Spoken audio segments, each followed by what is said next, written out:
Hello and welcome to another Warhammer 40k video from GMP Miniatures. So this time I'm looking at the Ironstriders from Adeptus Mechanicus, and I'm going to assemble the gun variant of this. So with the unboxing you get 2 sprues in the kit and some instructions, a base and the usual transfers. So I'm just going to give you a brief view at all the parts on the sprues first, and then we'll go on and assemble the model and see what it looks like.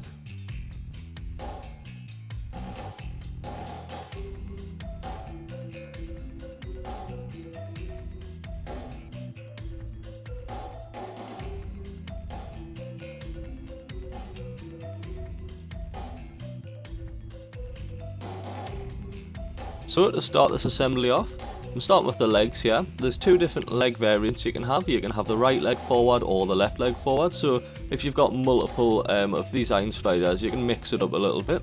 So all I'm doing here is cut them off the sprues, and I'm giving them a little clean up with a hobby knife. And then I'm going to go ahead and remove all the mold lines, just anything that needs to be cleaned up on the plastic. I'm going to go ahead and do that now.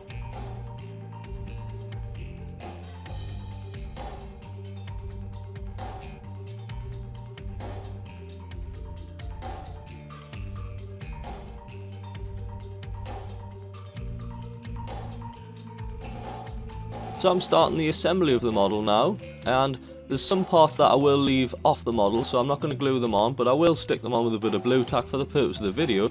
It's just because it's slightly easier to paint the model when it's unassembled a little bit. I don't want to put everything together just so I can get into all those small areas. So now I'm starting on the main body of the Ironstrider, and this is where most of the work is in the model. It's a pretty simple model to put together, so I'm just going through the same steps as before. I'm cleaning up the plastic and getting it ready for some glue.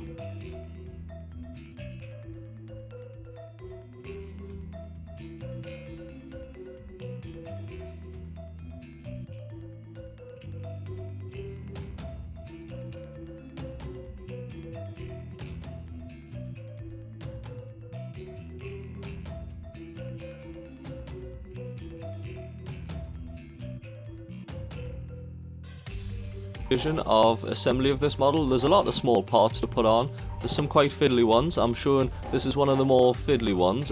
You've got to slot each end in and then attach it on the front. It's quite, because the plastic's quite bendy, it's one of the harder parts to put on the model, but then again it is still quite simple. So there's a lot of armor plates and bits and pieces that go on, and now that's assembled we can go ahead and check out the legs. So here I'm just dry fitting the legs and making sure they're actually going to fit into the slots. And now the only thing left to do is the actual pilot of the Ironstrider and the weapons. So for this build I'm doing the range variant, so I'm going to put blast cannons and auto cannons on. So I'm just assembling the pilot here, and there's a finished look at the model. It's a great looking model, it's a great kit, really easy to put together. There's a few different variants, so you can mix it up a bit. You can have multiple in your army, and they look great. So I'd just like to thank you for watching, and it would be great if you could leave a like or maybe even a subscription.